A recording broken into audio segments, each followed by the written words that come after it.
Hello, everybody, and welcome to yet another World of Warcraft live developer Q&A. My name is Josh Allen, a.k.a. Lore. I almost forgot it there for a second, but pulled through right at the end. Joining me here today, senior game designer Paul Kubit. Paul, hi, everybody. Good. How are you doing today? Not too bad. It's raining in SoCal, yes. So that's... We come to you from rainy Southern California.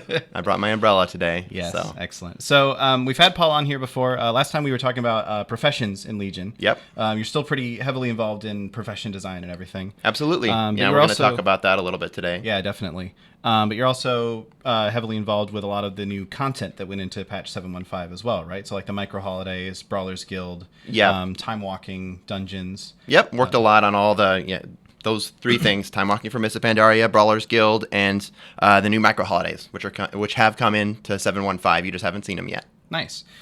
So just as a side note before we get started, Paul is not a class designer. He's not on the class design team. Is not involved in that. He didn't nerf your class. I have no class. So we're not going to be answering class design related questions here today. I did want to give a note that there is a number of tuning hotfixes that will be coming in the very near future, so keep an eye out for those. Hunters, especially, keep an eye out for those. But yeah, not going to be really covering too much in the way of class design topics here today on this Q&A. We'll try to cover that on like the forums in the very near future. Anyway, let's get into these questions. First one here comes from... I always do this. I never figure out actually how to pronounce these names before we actually get on the show. Shortjaeger? Skjortjaeger? Yeah, I think this is a Vrykul, right? Possibly, yeah. Okay. He asked, what are you doing to make crafting gear relevant into the expansion past the first month?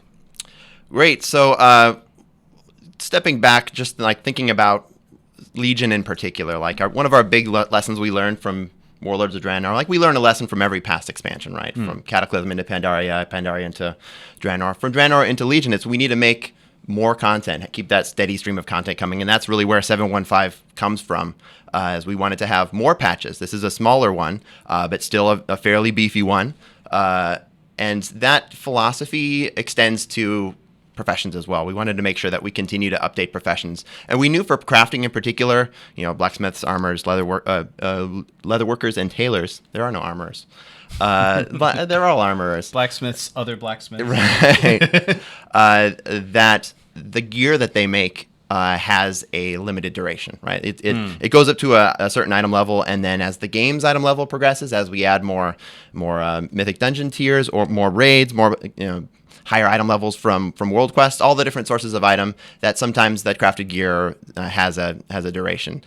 So one of the things we did at the beginning was the Obliterum Forge. We have Obliterum, which is allows you to push the gear of the item level of the gear you make up to a higher level. That started at 850, then it went to 855. It's now 865. So that's keeping somewhat pace with that the gear that you can get out in the outdoor world. I mean, with 865 now, that's better than any guaranteed item from a World Quest. So if you're a World Quest guy, the crafted gear is still very relevant for you. That being said, we do want to keep things coming, and gear crafters are on our radar as one of those things that as we have patches coming, we want to drop things here and there. This time it was engineers had a couple things with new shoulder enchants they can have, the high level goggles they can make, and the permanent Reeves, the rechargeable Reeves battery. Jewel crafting got some stuff. Armor crafters are on our radar as probably needing something next. So keep an eye out for future patches, I suppose. Nice. Keep an eye out for something. Yeah. Next question here actually ties in pretty well with that. Came from Alternative Chat, who asked, are you planning to do any more development for professions to tie in with 7.2 and beyond? And can we expect to see new recipes? So you were just talking about that a little bit. But Yeah, the answer is an absolute yes. Yeah, we want to have more recipes, more stuff to do, trying to spread it around. That goes for primary and secondary professions as well. We're going to make sure we keep making it better. So if you have a profession you're really interested in and want have some feedback, send it to us. Cool ideas that you think we could add. We're always looking for the forums and other sources of communication you have to us to add cool stuff. And we're also coming up with our own hopefully cool ideas along the way too. Awesome. Let's moving on then. Next question here from Corina, who asked, will you be tuning the Brawlers Guild to a specific item level, or will it scale, which would be more alt-friendly? If tuning for item level, which will be required? So the Brawler Guild, it's available now. So this question was obviously asked before it was actually available. So looking toward the future in that point. But Brawlers Guild, how does the item level scaling work in there? So stepping back, if you don't know what Brawlers Guild is, like really quickly, it's end game. It's you have to be level 110 to get in. It's a fairly exclusive club. There's one for the Horde and the Alliance. And they're hidden in the back of Orgrimmar and one down in the Deep Run Tram. You need an invite to get in, and once you get in, there's a series of progressing difficulty single-player fights that if you win, you get to move on to the next fight. They are single-player, and they are in the world. It's not really instanced, so if there's a lot of people there at that night to go fighting, then you're going to maybe have to wait for some of them, but you also get to spectate them and see what fight they're on and where they're failing or how they're succeeding. So that's what Brawlers Guild is. The way we tune it is we like to set the bosses in Brawlers Guild to a fairly static difficulty and increasing difficulty. So the first bosses in Brawlers Guild are going to be fairly easy for someone who is geared and should be doable for someone who even isn't geared, who's kind of just gotten to 110. That first boss, also the Betrayer, should be approachable. He can kill you. He can kill the best players if you don't know the mechanic, which is... he's a bear who has a dwarf inside his stomach because there's a story that you get to see, but there's a shotgun roar where he can shoot you, and if you don't move out of the way, you die. So, pro tip. But yes, that should be approachable, and then the difficulty will get higher as you progress. So no specific item level tuning, no scaling or anything like that. But it is approachable. You'll just, if you don't have a lot of gear, or if you're not the strongest player, or if you just haven't learned the mechanics, you might not progress as far as someone who has done one or all three of those things. And I think it's cool too to have some stuff in the game that's like that, where it's sort of like I was progressing through the Brawlers Guild. I got to a point where there was a challenge. I was having trouble with this fight. But then I came back a couple weeks later after I'd gotten some more gear, ran some dungeons, ran some raids or something, and now I went in there and I was able to just stomp on this guy. And I think that's like that feeling of going back to that fight that used to give you trouble and just being like, no, done. Absolutely. Take him out. Yes. I think that's actually pretty cool. Yep. Let's move on to the next question. I guess kind of a similar question here from LQNRD. Who asked, Brawlers Guild, will there ever be boss HP adjustments based on current player spec, which mean no more need to spec DPS for later bosses? This is a really cool idea. HP adjustments based on spec is something that, I wouldn't say categorically no. We'll never do that. That's not something we did this time. It goes along with kind of what we were saying before of if it's a static value of this is what this boss is, you can either beat it or you can't. You get a little bit waffly, and it becomes less of a permanent thing in the world. And I can beat this particular boss. I can beat Master Paku or Ray D tier, or it makes maybe diminishes the accomplishment of beating it.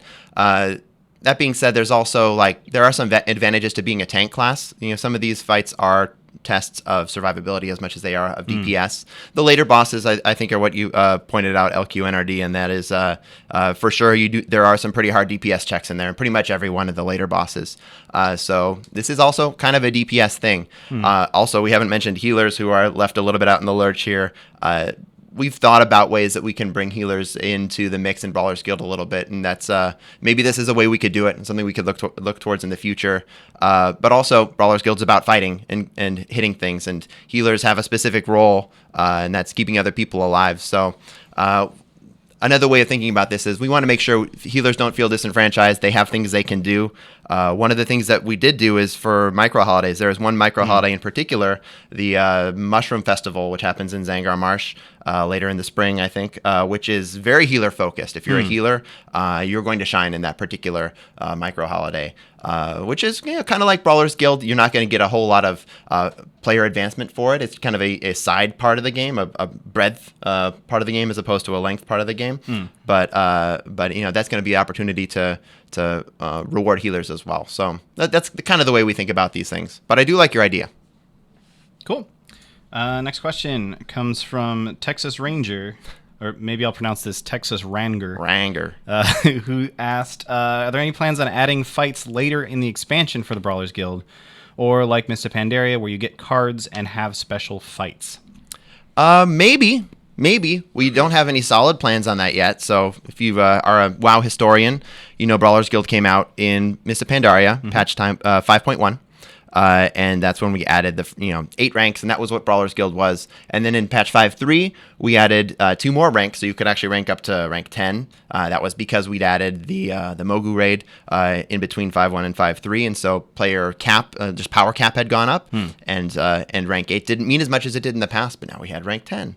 As well as challenge cards, which were these additional huntable cards you could go find out in the world from doing things like farming on your farm or killing a specific rare mob, or the cash that you got at the end of heroic scenarios, if you can remember when those were a thing.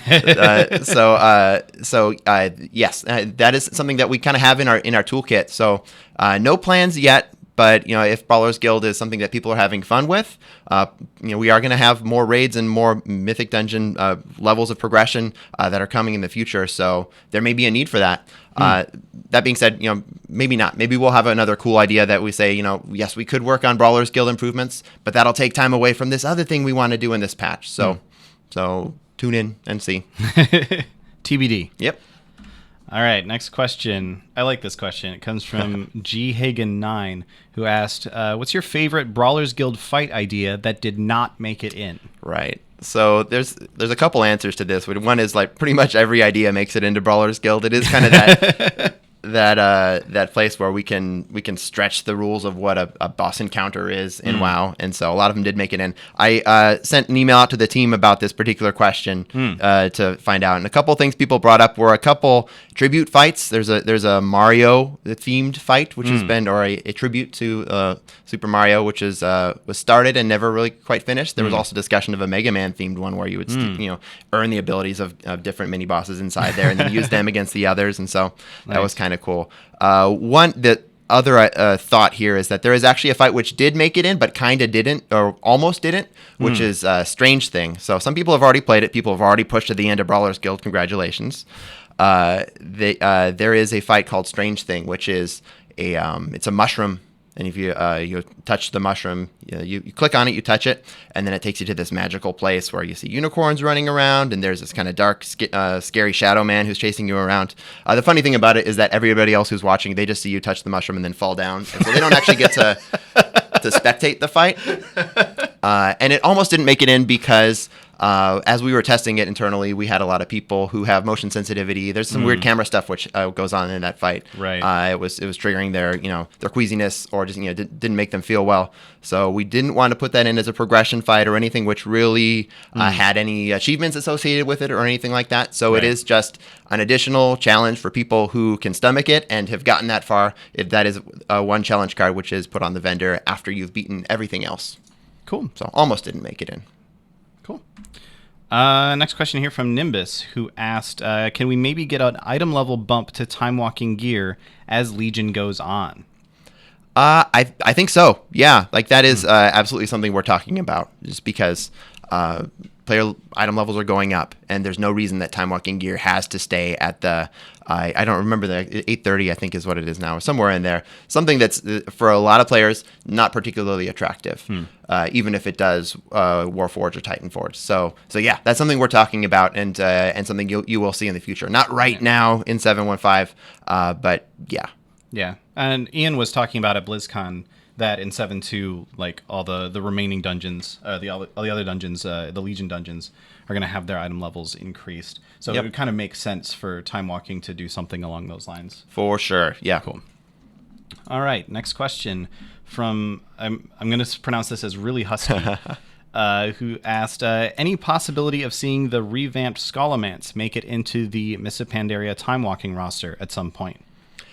I would say specifically that question, probably no. The reason we didn't put Skolo in the Mists of Pandaria Timewalking roster is just because this is a jump back to the past to Mists of Pandaria, right? And Scholomance was revamped in Mists, and that was one of the dungeons which was released when Mist was released. But Mists of Pandaria is the flavor of that expansion is about that continent and the people of the Pandaren, and so we ended up going with the dungeons which were on that continent. That being said, we've done a good number of revamped dungeons. I mean, there's Scholomance, there's the Scarlet ones. I think we revamped the Razor Fen and Shadow Fangs. A whole bunch. Yeah, all sorts of stuff have been revamped. So there might be a case that we can make for pushing back and doing vanilla time walking. Yeah, just an idea. I'm not announcing that now, but. On that, the very next question, right, the next question from Leoa was, any plans for vanilla time walking? So I guess I'll answer that with not right now, but that's a direction we could go, because the reason we didn't start with vanilla time walking is those dungeons, they don't really hold up to current player tuning, as well as some philosophy of dungeon design. I'm not a dungeon designer, but this is my understanding is that they didn't feel quite right. Especially, if you think about these dungeons, when you were level 35 going through them back at the time, these were tuned for warriors who didn't have plate mail. You just wore mail armor at that point. So as well as other things, you may not have had as many AoE tools in your rotation. They don't feel like challenging dungeons now. But we do have kind of a stable of revamped dungeons that we've built up. So maybe as we add a couple more of those, or just at some point in the future, that could be a way that we extend time walking. Nice. I'd like to put in a request for Sunken Temple time walking. Yeah, the original Sunken Temple, in which you zone into the instance, you get lost, and 6 hours later you just leave. Yeah, that's good. We should do that whole intro area too, where you can't even find the way in. Yeah, exactly. Yeah, I like that. Yeah, it's a good idea. So here's a question from Thalstadan, who asked, so I'm sure balancing would probably be a nightmare, but will we ever see time walking raids? Obviously, we had the Molten Core, the anniversary event a year or so ago. Right. But what about expanding that and just saying, time walking raids? How do you feel about that? So we've said that we like time walking to stay at current expansion -2, right? So right now we're in 7.0 and we're releasing Mists of Pandaria time walking, which is 5.0. So if we wanted to grow time walking, we couldn't push into the Warlords of Draenor, not yet, at least. This is kind of a natural way to extend, right? Like, what if we had time walking raids? This is something we've talked about a lot. And will we ever see it? I'd say that's probably a safe bet. Yeah. Wow. Yeah, something we've talked about a lot. So obviously there's not one in 7.15. It's not hidden in there anywhere. But yeah, I think that's a really cool idea, and it's something we've talked about a lot too. So awesome. It's just a matter of it's balancing, but also a lot of these things sometimes, like you said, with Molten Core, they just have to be built again, because our raids are built differently now with scaling based on the number of players you have in there, and the queuing system works differently than some of our older expansions. So there are tech hurdles there. That's one of the biggest things which blocks us from doing that. But definitely on the list of would like to do. Yeah. Cool. Next question here from Met Viner, who asked, why is it so hard to get hardened Felglass, then have the stats on the goggles be random? So we're talking about engineering, the profession here. Yes. Yes, so in 7.15, one of the new things that engineers have are some goggles, new higher tier goggles, higher tier than any crafted items that we have right now, actually, that they can make.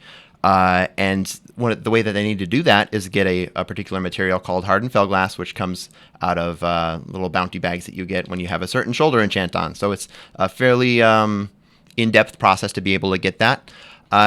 Time-wise, I'm not sure I agree that it's super hard to get them. Those bags should drop. They don't, it's hard to predict when you'll get one, but they should be about once an hour, maybe a little less than that, to get a bag. And I think these glass drop at something. I actually don't remember the percentage rate, but it's not crazy low.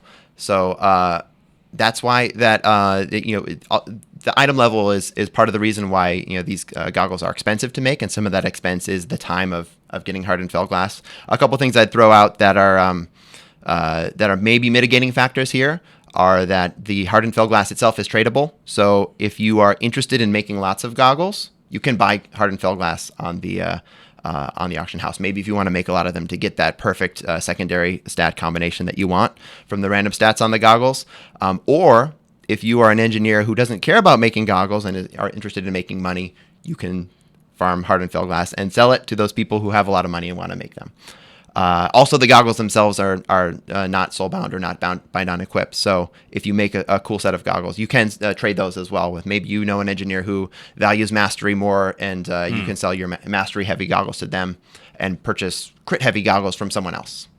Cool. And something interesting you said in there that I think might be worth expanding on a little bit is the idea of time as a cost for for creating something. Because obviously, like, you open up the professions window and you go to make your goggles, and it gives you a list of like the different materials that are required for it. Right. But the idea that maybe the time you had to spend gathering those is sort of factored into how expensive the item ends up being, or how valuable the item ends up being. Yeah. Is that something that you work with a lot with professions? It factors in a lot. I think we're going to see a question that touches on this soon, but Okay. this is one of the, if you think about gathered materials, a lot of the expense from gathered materials comes from the time it takes to collect them.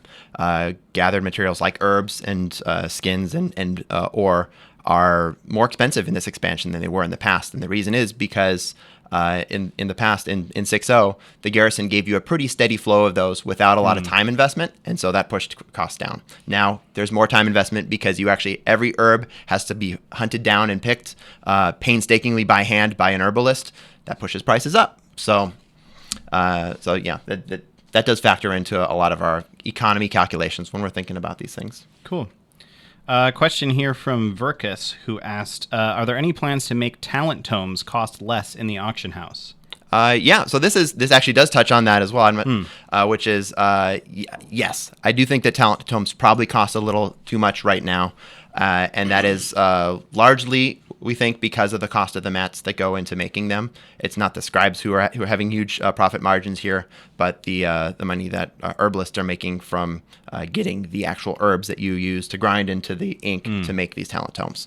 So yes, that's again not in 7.1.5, but it's in the near future. We're going to be looking at ways we can adjust costs of things that are probably too much, and talent tomes are absolutely one of those things that we see. And I think finding ways to lower the cost of talent tomes kind of helps the scribes as well, because at the moment, the tomes, they end up costing enough that half the time, if you're like in the middle of a raid or something, you just say, hey, can I get a summon back? I'm going to hearth to Dalaran, right, and I'm going to change my talents, and then I'm going to come right back. Whereas if talent tomes were less expensive, you just say, hang on, let me use a tome real quick and change my stuff around so we don't have to deal with that. Which then in turn means that more tomes get sold, which creates more of a market. I think, yeah. Yeah, there's no market, there's no profit. So yeah, exactly. So you're absolutely right. Yeah, good question. Thank you, Verkus. Cool. Question here from Gamage, who asked, do you think the Obliterum quest requiring wrists of each armor types hit its intended mark? It's a few months in, and the prices for buying the wrists for armors I can't make severely outweigh the benefits of having the forge. And I have to sort of sympathize with Gamage here a little bit myself, because I also have not unlocked my Obliterum Forge, because I keep looking at that and being like, but I'm going to have to buy all those armor, and I don't even really need the crafted gear right now. Those Demon Steel bracers are going for quite a bit right now. It's like 8K. Excuse me. Yes. Yeah. So for the first part of your question, did it hit the mark? I think so. We were actually very happy to see a lot of people trading bracers with each other at the beginning, selling them in the auction house, or just saying, I can make this one. Can you make this one? We can do a 1-for-1. That's making use of the social aspects of our game. This is an MMO, and we like when players have to interact with each other, hopefully in positive interactions. So yeah, I think it did hit its mark. For the second part of your question now, it is a few months in, and yes, that's less of a thing now. Fewer people are trading or needing to unlock their Obliterum Forge. If you haven't done it by this point, it means you're not super excited about that. That's not part of the game that you're interested in. So it is very likely that in upcoming patch, we will not have as much of a gating for the Obliterum Forge. The details of that, how that's going to be built, haven't been done yet, but that's something we're looking at, just because, yes, the quest line is fairly in-depth, especially that first part, which ends up being, if you don't have an active guild who can provide these bracers for you, or alts who can, or just a lot of money, then that is ends up being over 10,000 gold of investment, which is a lot for this forge, which you can use to make Obliterum, which is something which is not bound. So if you really want Obliterum, I suppose you could just buy it from someone else. Yeah, that's true. I do think the time differential that you were talking about there is actually important, because like you were saying, when it first came out and people were trading bracers back and forth, that's not happening nearly as much at this point. So Right. it's, in a lot of ways, it's actually more difficult for a new player to unlock their Obliterum Forge, or more expensive for a new player to unlock their Obliterum Forge at this point. Yeah, I think the more, like, the crux of the question here, though, the more important thing is that big burning cart in the middle of the crafting area is still there if you haven't unlocked your Obliterum Forge, and you want to clear that out of there. So that's even higher up on our radar, something that we'll be taking care of. I don't know. Every once in a while, I feel a little bit chilly. I think, maybe I'll just go warm myself by some Fellfire. Right. Why not? Don't do that. It's probably a bad idea. Next question from Mad One, who asked, any plans to make skinnable mobs multi-tappable and skinnable when not looted by someone else, similar to the quality of life changes made for miners and herbalists? Yeah, we want to do this. It's something I talked a little bit about at BlizzCon, about that skinning is... It does not share in the benefits, the quality of life benefits we added for miners and herbalists. And actually, with Legion's new tapping rules, it can actually get a little bit more painful for the skinner, because someone who's not even in your party can help you kill a creature, but then they fail to loot it, and that prevents you from being able to skin the corpse, right? Which is bad. So it's something that we do have plans to fix. That being said, Mr. Skinner, you do have, like, skinning is different than the other professions. You do have the ability to generate your own gathering nodes by just going to an area, and so this is one of those things where, yes, it would be nice to make it better, and and we do plan on making it better, but also it's one of those rough edges. It's skinning feels different than mining and herbalism because of this, and we like that different professions, the gathering professions included, feel different from one another. So, but yeah, we do want to make that quality of life change for you. Thank you for the question. Cool. All right. I'm just going to put this one on the screen because I'm not sure I can actually read this name very well. It comes from Loki... 48,006,334. There's a lot of Lokis in the world. Yeah. So why do you think materials are so much more expensive than the end product of crafting? And we were kind of talking about this a little bit earlier as This well. was the question I was thinking about, which goes into that. Yeah, there was a pretty good article, I think, on Polygon, which talked about how materials have gotten more expensive. And part of that is because of the absence of the garrison now, the absence of the basically free herbs you got from the herb garden and basically free ore you got from your mine. Now there's more of a time cost, and so material costs have gone up.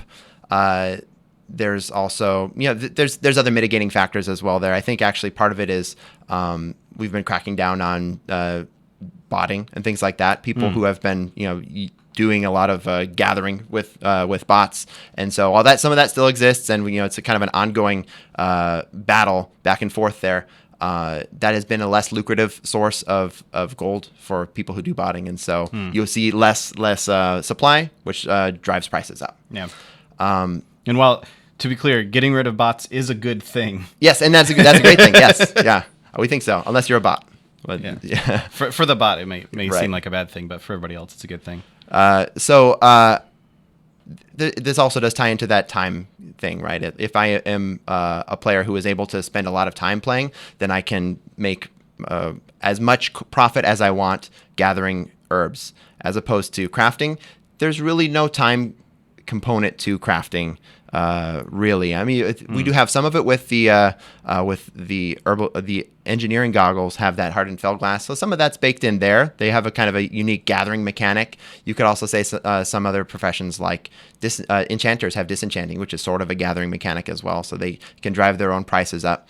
But if you're someone who just relies on the mats that someone else gathers, say a blacksmith, then you can just buy as much ore as you want and queue up as many breastplates as you want, and there's really no time commitment is there, and that's why that profit margin is so small. That is something that's on our radar as well, is that again, while we do like that, some professions are more about fulfilling that fantasy of making awesome weapons and armor, and some are more about making potions for my whole guild, and some are about I just want to make as much money as possible. We do want to maybe bring that balance back into more balance in the future. Okay. Sounds good. Yeah. Next question here from Silent Hit. who asked, could we see leveling micro holidays in the near future? A 1 to 2 day event where leveling is heavily rewarded could create some great experiences, much like the starting week of an expansion. I kind of like this idea, like that those first couple of weeks of an expansion coming out where kind of everybody's out there and leveling together and questing together. Yeah. That could be kind of cool. Yes.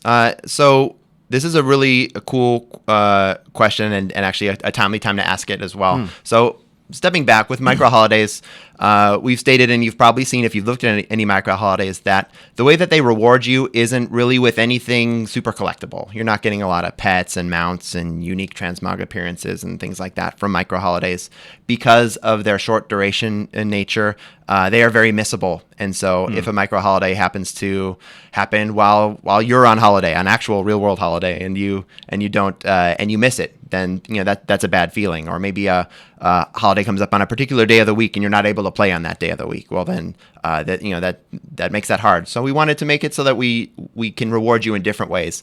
Leveling extra XP from a micro holiday is actually like a pretty good way to do that. The first micro holiday, which is coming up, is the Call of the Scarab. We've called it Encourage and Remembrance Day internally and casually as well. Is coming up in about a week and a half. And actually, that is kind of one of the ways that particular holiday rewards you. The biggest, most visible way that holiday rewards you is, of course, bragging rights. Whichever faction in your region, so the entirety of North America, Europe, China, will have who gathers the most materials or does the most work for your faction in the Encourage event will have your banner hung near the gates of Encourage for the remainder of the year. So that's the big reward there. But a lot of the content that you have there in this holiday actually rewards a pretty beefy amount of XP as well. We threw that in there as well because this is all content. Most of it can be done starting as low as maybe level 55, 58. And so because this is in Silithus, and it's an old zone, and there was no real reason to make it so that only level 110 players or 100 to 110 players could participate. If you happen to be in the middle of questing level 74 in Grizzly Hills, come on down to Silithus and get a couple beefy chunks of XP from this particular holiday. So, and as we add more micro holidays in the future, that is one of the ways that we can choose to make that holiday attractive. Cool. So, cool idea. Thank you. Nice. Let's move on. Next question here from Lorimus, who asked, let me get it up here on the screen. Are you considering any changes to how the cooking profession works in Legion? And what was the intent of the Nomi RNG research mechanic? And do you have any ideas for making this less frustrating for players? There's like 7 questions in there. But That's all right. People have lots of love and questions for Nomi. So let's talk about Nomi. Everyone loves Nomi. That's the first thing I hear from everyone about Nomi. Nomi. Yeah. I'll answer the second part first about like the intent behind the RNG research mechanic. So as we were building professions in Legion, we knew we wanted to give them content, right? We wanted these, that was the big kind of stated internal tentpole goal of making professions, is like, yes, we want to do all the old things, but also we want to make sure that you have things you can do which make you feel like that profession. And so for all the primary professions, that ended up being quest lines. That was in different forms. For gatherers, it was more items which came out in the field. For crafting professions, it was a standard quest line which came from your trainer in Dalaran and then eventually trainers out in the world. For the secondary professions, we didn't want to overwhelm you with quest lines as you were leveling or powering up your character in WoW. So we looked at different options. For archaeology, that was time-gated questing. Every 2 weeks, you have a new quest which came out, and that's still that story's still unfolding. For fishing, it was the artifact fishing pole. That is a benchmark of your progress as a fisher to some extent. And at the very end is like, how far have you gotten your artifact fishing pole, and then if so, how far have you progressed it?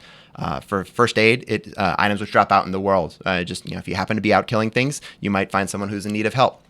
For cooking, we said, well, we did have kind of a progression in Warlords of Draenor that's work orders. I have an NPC or an object or something which I can go talk to or interact with, and then give it something, and then wait time, and then it builds up capacitively, and then eventually I can come back and collect the rewards of that. And we didn't want to swing the pendulum completely from 6.0 and say, like, okay, that expansion, it was almost all work orders for your progression. Now we're going to do absolutely none. We said, well, cooking actually feels like a way that we can flavorfully, incorporate one of these work orders, and that was in the form of your sous chef, who we had a character for, Nomi. So that was the intent there. The randomness of it is probably, in retrospect, a little too random. I think that it feels like it would, especially if you really want to get a particular recipe, it's difficult to push your chances to do that as much as you'd like. There are ways you can. I mean, the way that it works is that if you give him a certain recipe or give him a certain material, he will give you recipes that use that material. So if you really want to know how to make the seed battered fish plate, then you give him the fish that is used in that particular recipe. But that being said, there are ways that we can mitigate that randomness, and we also like that Nomi is learning. He's getting better as your sous chef, and so with every patch, we've increased his efficiency a little bit. So you've already seen he's not only badly burning food, now he's partially burning food. In 715, this is a little more behind the scenes, but don't feel bad mentioning it, is that actually just the chance to get recipes has gone up pretty significantly in 715. So if you ran into that wall where you said, okay, this is not efficient for me to keep feeding Nomi all these materials just for these star ratings, which are going to give me incremental efficiency in crafting this food that I'm probably not going to craft a lot of anyways, then maybe now's the time that you come back. And we're also looking to ways we can do that in the future, so that he's going to improve as your sous chef and become someone you value as opposed to someone who you look down upon. But yeah. Also, Nomi ended up being a pretty cool common enemy for all of us, which helps us bind together against the Legion. Yes. Right? So. Yeah. Nomi and the Burning Legion. There's a joke in there somewhere. Right. All right. And also, just I wanted to clarify this. It's pronounced Nomi, right? It is Nomi, yeah. It's not Nami. It's not Nami. Yeah. Okay. I mean, stop it. Yeah, it is what you want to say. If you say Nami, Okay. that's fine. No one's gonna. That's very open-minded of Yeah. you. Question here from Xander Griffin, who asked, why were rank 3 shoulder recipes locked behind RBGs, rated battlegrounds, rather than regular battlegrounds or something with less of an entry barrier? That's a really good question. This one ties pretty closely with the next question, too. Let's ask that one, too, and I can kind of answer them both together, I think. Next question was from Dread Fury, who asked, any plans to remedy some of the RNG issues when it comes to getting rank 3 for some recipes for some professions? Right. Okay, so when we were designing the system of stars or the ranks for your recipes, we knew this was a new thing. We had not done ranks for recipes in the past, and so it was kind of a blank slate. We could have, in particular, rarity of 1-star, 2-star, and 3-star recipes be whatever we said it was. In particular, for a 3-star recipe, we can make those totally deterministic and say, okay, this is just a 100% drop from this creature in the world, and if you want to get it, go kill that creature, and then you have it.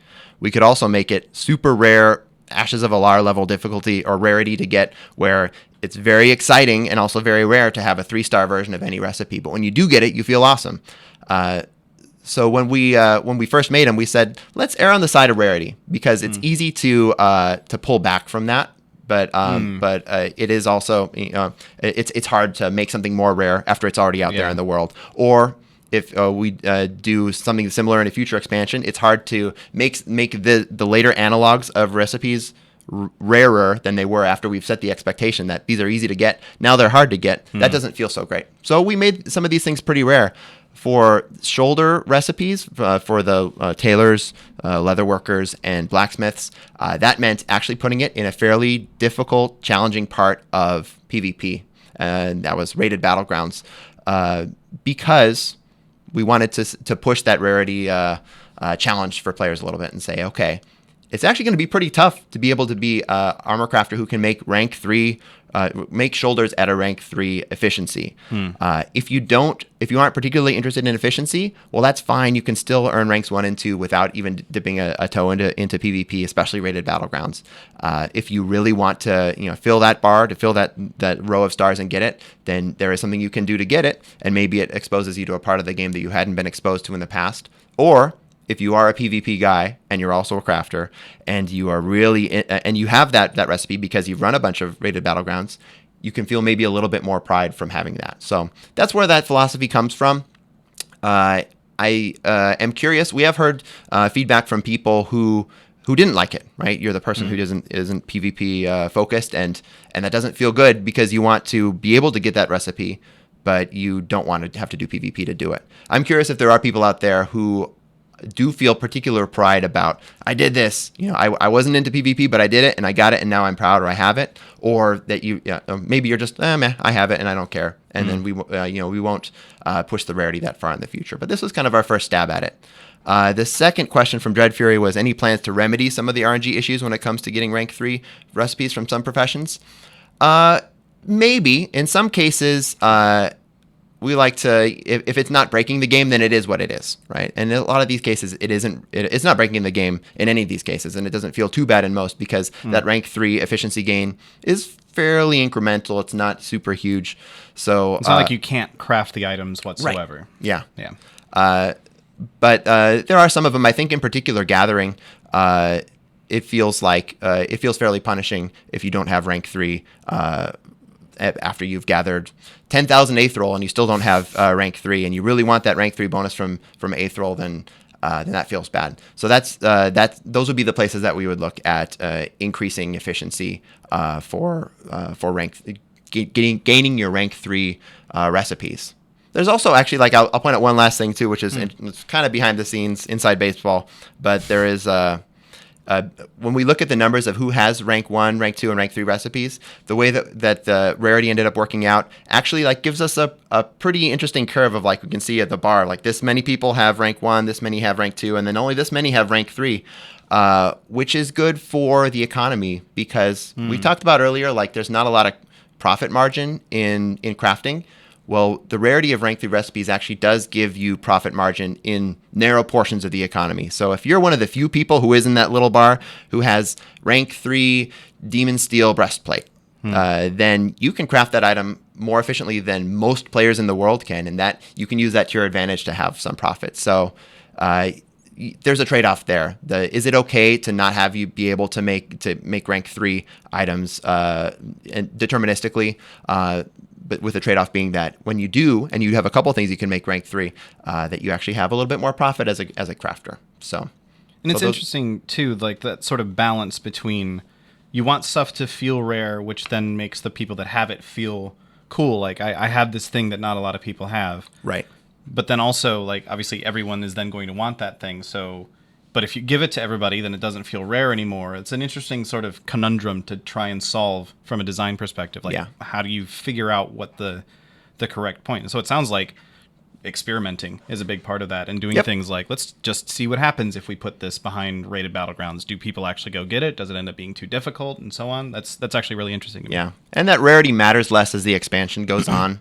So as you get later, we get later on into the Legion expansion, we may see that, like you asked, that these we will remedy some of those RNG issues by just making them less rare, make it easier to get these things. If something was a 10% drop from a mythic boss, maybe we just make it a 100% drop. If it was very difficult to get that rank 3 from gathering Aetherol, maybe we just increase that percentage by a large factor, because once we get to the end of 7.0, that rarity means less.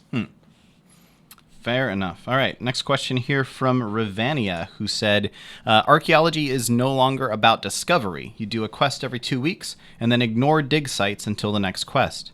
Can we go back to being able to find rares and uncommons while digging to make Archaeology more engaging and interesting? This is something we talked about a lot too. We changed the way that Archaeology works a little bit in this expansion. In some ways for the better. In some ways there were some things which were lost, right? Which is you don't really have as much of a desire to go on that endless grind of Archaeology. If you elect to go say, I just want to work on Archaeology all weekend, there's less of a reason to do that. This was intentional. We wanted to have fewer projects that you could finish this expansion. So there's only 5 per race. So that if you're hunting for pristines, that then it's less painful to do so. There's less randomness involved. If we have in the past, like we did 17 projects per race or somewhere around there, that 17th pristine that you're hunting, the chance of getting it as you solve more and more pristines gets vanishingly small, to the point where it gets super painful. So that was part of the problem we were trying to solve by reducing these the pool of finds that you could get out in the world. That being said, there was something lost, right? Like now you have this little burst of time every couple weeks where you do go do archaeology and you see other people out in the world doing archaeology. But then there's less of a desire, especially if you've earned all your pristines, to go and do more archaeology. So we do I have plans and actually have started working on some ways to make archaeology more attractive. There is that'll be coming in 7.2. So we don't have obviously dates or anything for 7.2. We're talking about 7.15 today.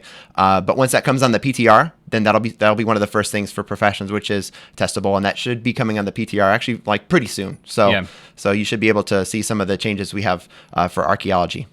Cool. Thank you for the question. Yeah. Next question from Daisman, I'm not sure entirely how to pronounce this, who asked, will you consider removing the dungeon requirements for professions, please? Very polite, by the way. Yes. Yeah, I like that. Because you said please, okay. Actually, really? Actually, no. But wow. there is a seed of something interesting in this question, which is while we were building our quest lines for professions, actually we started on profession quest lines fairly early in Legion development before we even had the concept of scaling zones. And so one of the things I think we did is we leaned on dungeons a little bit because we knew dungeons could scale. At that point, we knew that like, okay, we're going to have scaling dungeons. So it's actually to our benefit to put a lot of content in the dungeons. Later on, we knew we got the scaling tech, and we retrofitted some of our quest lines to change that. But as we look back at kind of what we built, I actually do think that you're probably right, Daisamine, in that like these are a little dungeon heavy. Removing dungeon requirements? No, probably not. I think that's a big part of the game, and so there will always be some level of professions touching the dungeon part of the game. That Venn diagram has a good amount of overlap, but I would say if we did this again in the future and built a lot of profession quest lines, we would probably go a little less dungeon heavy. I think particularly alchemy was the one that stood out to me as being fairly dungeon heavy. We tried a lot of things. That one we intentionally actually tried the most dungeon heavy, and you felt it the most when you're leveling an alchemist. And that kind of ties in a little bit to what we were talking about earlier, where kind of experimenting a little bit is how you find out like what works, what doesn't work. Yep. And oftentimes those experiments do take a long time to actually find out what actually happened as a result of that. Yeah, so. Professions are actually an interesting place where I think as a team we feel it's an okay place to experiment a little bit, right? It's okay if professions in Pandaria feel completely different from not completely, but largely different from professions in Draenor, and then so on from Draenor into Legion. That that's not an offensive place to try new things because. We've set that expectation that this is the way you level inscription in this expansion, in this next expansion. It actually works a little bit differently, and here's how. Okay.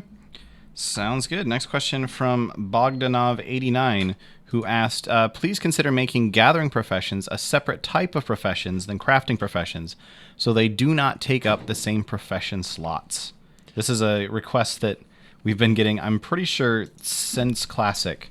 Yeah, and it's something we talk about every expansion too. When we have that, very early on in the development of that expansion, we sit down at a high level and look at professions and say, do we want to make any big changes to just the superstructure of how you learn professions and how many you can learn, and do we want to make this specific categorization? So, like going down that thought process, you can think, okay, do we want to just take your 2 slots and say, okay, one of those is going to be crafting, and one of them is gathering, and we'll categorize them that way. Well, that's kind of a non-starter because we have so many players who've been playing this game for such a long time. They've grown attached to their character, and maybe their character is a blacksmith jeweler, and that's just what defines their character. To say, well, now you have to pick one of your babies, and the other one's going to be probably mining. Is a betrayal to that character. Betrayal is a strong word, but it doesn't feel good, right? So we wouldn't go about it that way. So then the question becomes, okay, do we want to open up a third profession slot? And then when we do so, do we want to categorize it as gathering only? That's an interesting discussion. And actually, there are some benefits to that. We haven't ever pulled the trigger on that just because it has. There are downsides to it too. One of them is the focus of your character is actually, we like that you can only pick one class in WoW, right? You can only pick 2 professions. And sometimes, that's fairly thematic. But that blacksmith jeweler, he probably thinks of himself as, I'm a blacksmith jeweler, that's what I do.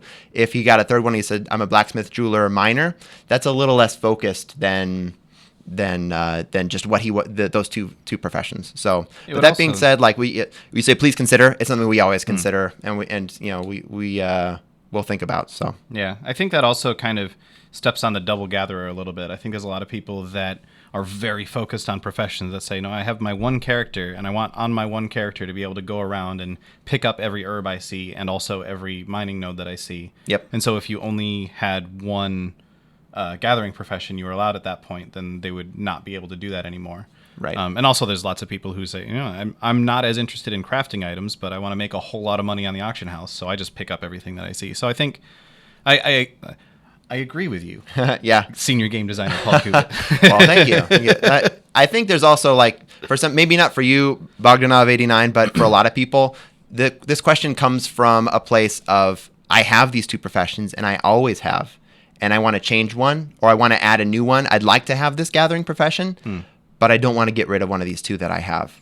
And that's partially because once you've invested a lot of time in a profession, it's hard to get rid of it, particularly if there's anything that is no longer obtainable. If you got one of those super rare leatherworking Zul'Gurub patterns that no longer exists in the game, if you want to learn leatherworking, even if you learn it again in the future, that's gone right now, and that feels bad. So you're stuck in that leatherworking. So I think that's the problem that we're more interested in solving. But again, this is another way of working around that problem, is just opening up a third slot, whether or not we define it as crafting or gathering as well. All things to consider when we're putting together the game. Absolutely. Question here from Pig or Hen. Which one is it? It's hard to tell the difference sometimes. Who asked, any chance for an item that we can use to reroll secondary stats on only crafted items, like the ones in Warlords of Draenor? Nope. Okay. I just like answering one question like that. So the way we built professions this time was, we wanted to, if you wanted different secondary stats, to encourage you to make another version of the item. So that was factored into the costs of, like, the material costs of those items, to make them a little less than you would normally make, because we knew that if you wanted to get that particular combination of secondary stats, or that one secondary stat on an item, that you would just make more of them. And then we added the Obliterate Forge as a way to make that less of I'm just crafting all this garbage until I get to the one thing. Well, no, all that garbage that you're making, you could throw it into the incinerator and then actually get some valuable garbage out of the incinerator, something that you can personally use. So valuable garbage. Right. And there's also something to be said for, as a blacksmith, what do I make? Do I make armor? Do I make one piece of armor and 17 different, like, magical formless trinkets that change that armor? Or do I make 17 pieces of armor and then choose to put on the one that I like the best? So that's why we built it that way. So it's a very similar end state, basically, for it. Hopefully. It's just going about it in a different fashion. Yep. Cool. Question here from Pup Sater, who asked, the emphasis on artifact weapons has really deflated the weaponsmith fantasy of blacksmithing. What are your plans going forward? I totally agree with you. This was something that was a challenge when building blacksmithing, because we knew weapons were not in an axis we could design on, right? We'd always relied on them making these really cool, awesome looking swords and axes and everything like that. And to some extent, that also affects, engineers weren't making guns this time. Scribes and enchanters made staves and offhands and things like that, and those are and wands, and they're not making those this time as well. So what we tried to do there is to replace on those professions the weapons with relics. So they are the ones who can make the relics. Particularly with blacksmiths. Blacksmiths can make 4 different types of relics, which is more than the other ones, the other professions, because they weren't really as focused on weapons. I'm not sure that filled the exact fantasy of a weaponsmith. And also I think those relics, along with the armor that blacksmiths craft, are less desirable than they were at the very beginning of the expansion, just because of item level reasons. So what are our plans going forward? Well, we're not going to make weapons, because you still have your artifact weapon, but we'll look at the quality of the relics that they make. We'll try to make sure that we have other cool blacksmithing things they can make. They make horseshoes now. They make the Core Forge Destroyer, I think is what it's called, the big mount that they can make, as well as in 715, Blacksmith's actually got a couple quest lines to actually learn how to make weapons, but they are legacy weapons, things which were lost to time. Actually, when the weaponsmithing specialization went away, there's a lot of recipes that blacksmiths used to be able to know how to make, which now they can't make anymore because that doesn't exist in the game anymore. That's one of those things that we didn't get rid of and make unlearnable anymore because we thought it would be cool. It was just, kind of got mixed up in the Cataclysm, or actually I think it was in Pandaria when it was removed. But so that is another way that we can look at rewarding blacksmiths as well, or giving them something that they can make is not necessarily a weapon you're going to make, but maybe a weapon with a really cool appearance that you can apply via transmogrification to the weapon you're using, which is probably your artifact. It's probably your artifact. Probably. If it's not, either you're below level 100 or you're doing it wrong. Or you're fishing. Yeah. But even then, you should use an artifact. Probably, yes. All right. So thanks, Pup Sater. 13 out of 10. Dang heckin' good question. Next question here comes from Flinch, who asked, can we separate Timewalking from the other weekend events? We're at 9 events now, so that means over 2 months standing between you and your favorite event coming back. Are we at 9? I think we're at 8. We might be 9. I actually don't know the exact number. This is an interesting idea. It's not something we have planned right now. We will, when we can, try to remove a less relevant weekend event when we add a new one, so we do have more time between. We also want Timewalking to feel special, and this is one of the ways that happens. So yes, it would be if you're really into Timewalking, it might feel nice to always be able to time walk, but also I think some of that specialness is baked into the rarity of it. So as we add more, this is kind of a silver lining way of thinking about it, but yes, that means you have more time, 8 weeks between or 9 weeks between your favorite time walking holiday, your favorite weekly holiday, and maybe that's, you really love Burning Crusade time walking. Yeah, it's every 8 weeks it comes up, but it also means you're 8 weeks away from your least favorite one as well. Those are more spread out as well. So not something we would never consider, but we're not considering it right now just because we actually think the feel of time walking and its relative rarity feels pretty good for what it rewards and what the experience is. Yeah, I think there's an important interaction to think about there in terms of how time walking fits in with the regular dungeons as well. If time walking is available all the time, then it doesn't become this cool thing. Oh, I can go do these time walking dungeons and get some 830s or whatever it is out of the time walking. Or if we increase it later, like we were talking about earlier. Like we will. Yeah. It just becomes, should I do this for the 830s or should I do this for the whatever the item level is out of the other dungeons? So if a normal dungeon only gives you an 810, but you can time walk and get 830s, you would just never do normal dungeons ever again. Right. Yeah. So. Yeah, that's a really good point. All right. We are shortly running out of time here, so we'll try to get through these remaining questions. Here's one from Ominous Cackle, who asked, how about a better New Year's Eve, New Year's micro holiday? How about it, Paul? Yeah. How about that? How about you watch your tone, Ominous Cackle? Maybe. I actually think, New Year's Eve is probably one of the holidays that we could look at.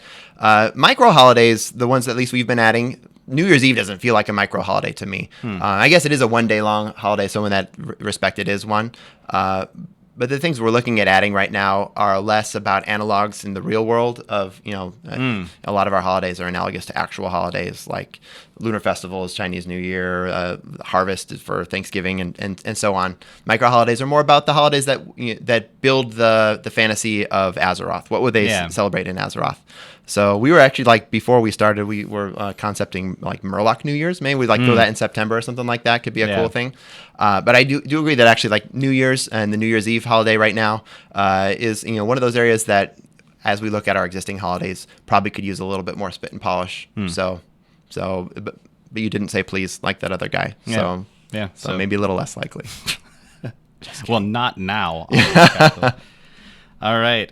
Question here from Tillfly, who asked, will Reeves from Engineering ever get a bank access function? So far, Jeeves are way better than Reeves in every way, even if we are getting a new battery in 715. well, Jeeves are better than Reeves in that one specific way, right? Which is that they have a bank access function. I haven't seen Jeeves turn into food. That's right. I think that's a really cool idea. Like it's actually something that we have looked at in fact, as recently as 715, when we were looking at the list of things we would add for engineers, that was one of the things that was on the list, which didn't get put in. Whether now that partially that was made because we know we want to save a couple things for later. We didn't want to give make Reeves the best possible thing forever because we have this kind of problem now with Jeeves, which is that he's an old thing that you can make from I think from Wrath, right? Yeah, from Wrath that is still valuable. And if we pump up Reeves too much, then potentially when we're in 12.0, we have, people are still bringing out Reeves and complaining, why do I have to go grind Fell Slate to get Reeves when I could, should be using Xeeves or whatever the one is that we've put in at that point. So we're running out of letters. Have to start using numbers. Right. Omega Eves.